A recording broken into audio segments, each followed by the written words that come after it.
ನೀವು ಯಾವ ರೀತಿ ಹೇಳ್ತೀರ, ಭ್ರಷ್ಟಾಚಾರ ತುಂಬಿ ತುಳುತ್ತಾ ಇದೆ ಈ ಸರ್ಕಾರ ಅಂತ ಹೇಳ್ತಾ ಇದ್ರಿ. ಸರ್ಕಾರ ಇನ್ನು 6 ತಿಂಗಳು ನಡೀತದೋ ಇಲ್ಲೋ ನನಗಂತೂ ಗೊತ್ತಿಲ್ಲ. ಅದನ್ನ ಕುಮಾರಸ್ವಾಮಿ ಸಾಹೇಬ್ರೆ ಹೇಳ್ಬೇಕು. 2 ತಿಂಗಳು ನಡೀತದ, 3 ತಿಂಗಳು ನಡೀತದ, 1 ವರ್ಷ ನಡೀತದ ಅನ್ನೋದನ್ನ ಸನ್ಮಾನ್ಯ ಕುಮಾರಸ್ವಾಮಿ ಅವರು ಹೇಳ್ಬೇಕಾಯ್ತದೆ. 2 ಪಕ್ಷಗಳು ಒಂದಾಗಿರೋದು ಕಾಂಗ್ರೆಸ್ನವರಿಗೆ ನಿದ್ರೆ ಬರ್ತಾ ಇಲ್ಲ. ಕಾಂಗ್ರೆಸ್ಸಿನವರ ಭಾವನೆಗಳನ್ನ ಎಲ್ಲ ಒಂದು ಕಡೆ ಜನ ಸೂಕ್ಷ್ಮವಾಗಿ ನೋಡ್ತಾ ಇದ್ದಾರೆ.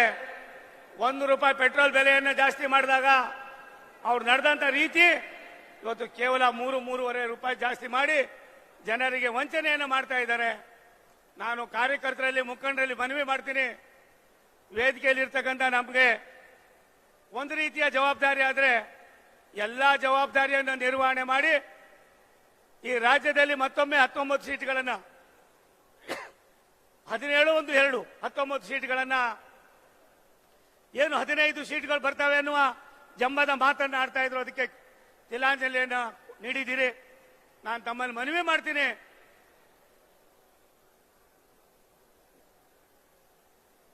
ತುಮಕೂರು ಲೋಕಸಭಾ ಕ್ಷೇತ್ರ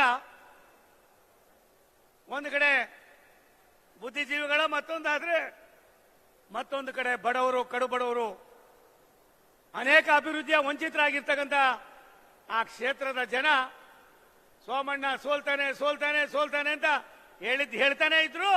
ಆದ್ರೆ ಸೋಮಣ್ಣನ ಗೆಲ್ಲಿಸಿದಂತ ಕೀರ್ತಿ ಜನತಾದಳ ಮತ್ತು ಬಿಜೆಪಿಯ ಮುಖಂಡರಿಗೆ, ಕಾರ್ಯಕರ್ತರಿಗೆ, ನಿಮಗೆ ತಲುಪ್ತದೆ ಅನ್ನೋ ಮಾತನ್ನು ಮತ್ತೊಮ್ಮೆ ಈ ಸಂದರ್ಭದಲ್ಲಿ ಹೇಳಿ, ನನಗೆ ಜಲಶಕ್ತಿ ಮತ್ತು ರೈಲ್ವೆ ಖಾತೆಯ ರಾಜ್ಯ ಸಚಿವನಾಗಿ ಮಾಡಿದ್ದಾರೆ. ಕರ್ನಾಟಕ ಸರ್ಕಾರ ಇರ್ಬೋದು, ಕೇಂದ್ರ ಸರ್ಕಾರದ ಕಾರ್ಯವೈಖರಿಯನ್ನ ನಾನು ಮೊನ್ನೆ ತಾನೇ ಹೇಳಿದ್ದೇನೆ. 6 ತಿಂಗಳು ನೀವು ಹೋಗಿ ಕುಳಿತುಕೊಂಡು ಇಲ್ಲಿಯ ಅಧಿಕಾರಿಗಳ ಕಾರ್ಯವೈಖರಿ, ಅಲ್ಲಿಯ ಅಧಿಕಾರಿಗಳ ಕಾರ್ಯವೈಖರಿ, ಸರ್ಕಾರ ಅಂದ್ರೆ ಯಾವ ರೀತಿಯಾದ ಒಡಂಬಡಿಕೆಯಲ್ಲಿ ಕೆಲಸ ಮಾಡಬೇಕಾಯ್ತದೆ, ರಾಜ್ಯಕ್ಕೆ, ರಾಷ್ಟ್ರಕ್ಕೆ ಮತ್ತೆ ದೇಶಕ್ಕೆ ಏನನ್ನ ಕೊಡಬೇಕಾಯ್ತದೆ ಅನ್ನೋದಕ್ಕೆ ನಾವು ಕೇಂದ್ರ ಸರ್ಕಾರದಲ್ಲಿ ನಡೀತಾ ಇರತಕ್ಕಂಥ 15 ದಿನದ ನನ್ನ ಅನುಭವದಲ್ಲಿ ನನಗೆ ಒಂದು ರೀತಿ ಹೆಮ್ಮೆ ಆಗಿದೆ, ಸಂತೋಷ ಆಗಿದೆ.